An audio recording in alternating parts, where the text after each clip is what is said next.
Hello students, let's see the question. So the question is having assertion and reason. We have to select the correct option regarding this assertion and reason whether these are correct or not. Assertion is DNA fingerprinting is used in paternity test.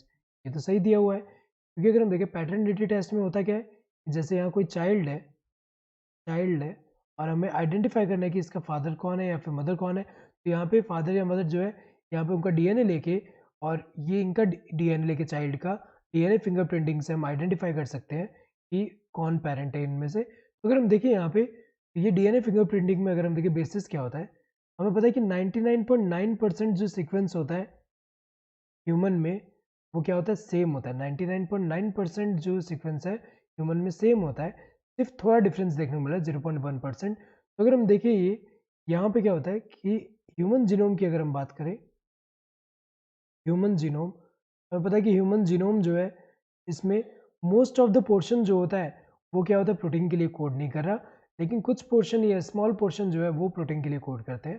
तो जो portion protein के लिए code नहीं करे वो majority है, तो most of the portion क्या है जो प्रोटीन के लिए कोड नहीं कर रहे, वहाँ पे क्या प्रेजेंट होता है, रिपीटेटिव सीक्वेंस प्रेजेंट होता है। और ये जो रिपीटेटिव सीक्वेंस है ये वैरी करता है पर्सन टू पर्सन, ये क्या करता है, वैरी करता है। तो अगर हम देखें यहाँ पे इसके ये जो है बेसिस बनता है किसके लिए, आइडेंटिफिकेशन के लिए, यहाँ पे किसी भी पर्सन के आइडेंटिटी के लिए, यहाँ पे जेनेटिक आइडेंटिटी के लिए ये बेसिस बनता है। क्योंकि अगर हम देखें तो रिपीटेटिव सीक्वेंस जो होंगे इनका नंबर या साइज अगर हम देखें तो ये जो है पर्सन टू पर्सन वैरी कर रहा है।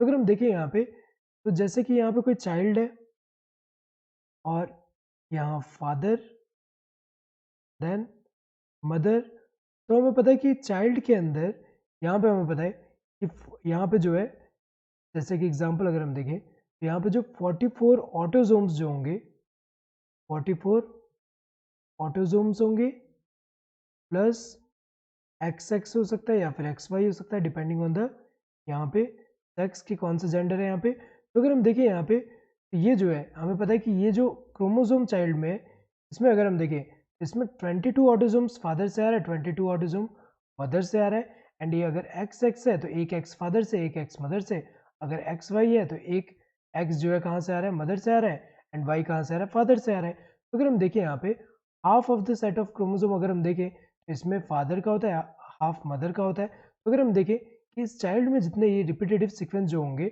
वो सिमिलर होंगे जितने ये फादर एंड मदर में, क्योंकि यहाँ पे अगर हम देखें यहाँ पे हाफ इनसे आ रहा है हाफ इनसे आ रहा है, तो ये हाफ सिमिलरिटी शो करेंगे। तो यहाँ पे अगर हम देखें एग्जांपल जैसे यहाँ पे चाइल्ड जो है, चाइल्ड का जब यहाँ पे डीएनए का जब फ्रेगमेंट किया यहाँ पे डीएनए फिंगरप्रिंटिंग में, यहाँ पे अगर हम देखें यहाँ पे जो इलेक्ट्रोफोरेसिस से ऐसे सीक्वेंस आ रहे हैं, यहाँ पे चाइल्ड का ऐसा आ रहा है। तो यहाँ पे अगर हम देखें तो जो मदर है यहाँ पे जैसे मदर है एंड यहाँ पे फादर है, तो यहाँ पे जैसे कि ये सीक्वेंस जो है मदर से मैच कर रहा है, ये वाला भी मदर से मैच कर रहा है, ये वाला फादर से मैच कर रहा है, ये वाला फादर से मैच कर रहा है। तो हमें पता है कि हाफ ऑफ जो है वो कहाँ से आ रहा है, मदर से आ रहा है, हाफ ऑफ जो क्रोमोसोम है फादर से आ रहा है। तो अगर हम देखें इससे हम यहाँ पे क्या कर सकते हैं, आइडेंटिफाई कर सकते हैं। सही दिया है। रीज़न क्या है, it is based on the principle of DNA polymorphism which is inherited from parent to children.